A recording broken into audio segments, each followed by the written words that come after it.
Hi అండి. అందరికీ నమస్కారం. మన అఖిల్ జిరాక్స్ అండ్ కంప్యూటర్స్‌కు స్వాగతం. నేను మీ అప్పలనాయుడు గొర్లె.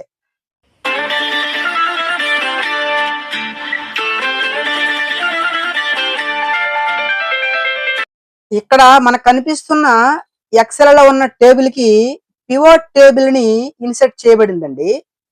పివోట్ టేబుల్‌ని ఏ విధంగా ఇన్సర్ట్ చేయొచ్చు అనే అంశానికి సంబంధించిన వీడియో లింక్‌ని డిస్క్రిప్షన్‌లో ఇచ్చానండి. ఇక్కడ మనం చూస్తున్న ఈ పివోట్ టేబుల్ కాంపాక్ట్ ఫార్మాట్‌లో ఉందండి. అంటే ఒకే కాలమ్‌లో ఈ జోను, బ్రాంచ్ ఐటెమ్స్ అనేవి ఉన్నాయి. అట్లా కాకుండా ఈ టేబుల్ అనేది ఇక్కడ మనం చూస్తున్నట్టుగా అవుట్‌లైన్ ఫార్మాట్. అంటే ఈ జోను, బ్రాంచెస్ అనేవి సెపరేట్ కాలమ్స్‌లో కావాలంటే అవుట్‌లైన్ ఫార్మాట్‌ని అప్లై చేయొచ్చనమాట. లేదు ఇక్కడ మనం చూస్తున్నట్టుగా టేబులర్ ఫార్మాట్ కావాలన్నా మనము ఆ ఫార్మాట్‌ని అప్లై చేయొచ్చు.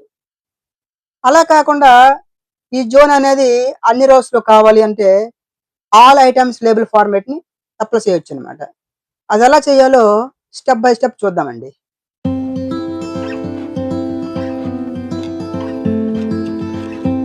ఈ కాంపాక్ట్ ఫార్మాట్‌లో ఉన్న ఈ పివోట్ టేబుల్‌ని అవుట్‌లైన్ ఫార్మాట్‌లోనికి చేంజ్ చేయాలనుకోండి, డిజైన్ ట్యాబ్‌కి వెళ్ళి ఈ లేఅవుట్ గ్రూప్‌లో రిపోర్ట్ లేఅవుట్ అనే కమాండ్‌ని చూజ్ చేసుకొని, ఈ second option show in outline ఫార్మ్‌ని చూజ్ చేసుకుంటే సరిపోతుందండి.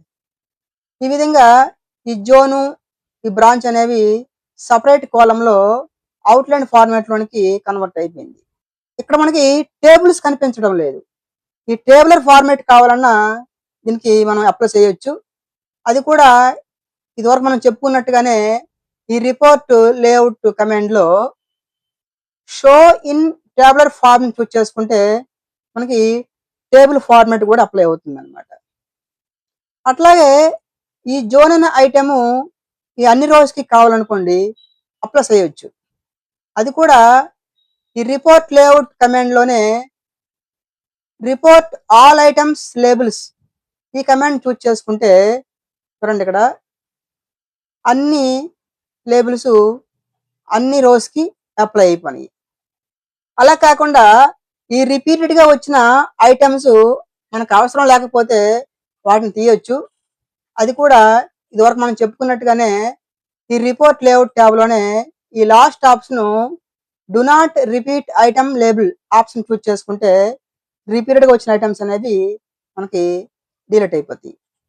ఈ విధంగా పివోట్ టేబుల్‌కి డిఫరెంట్ లేఅవుట్స్‌ని అప్లై చేయొచ్చన్నమాట.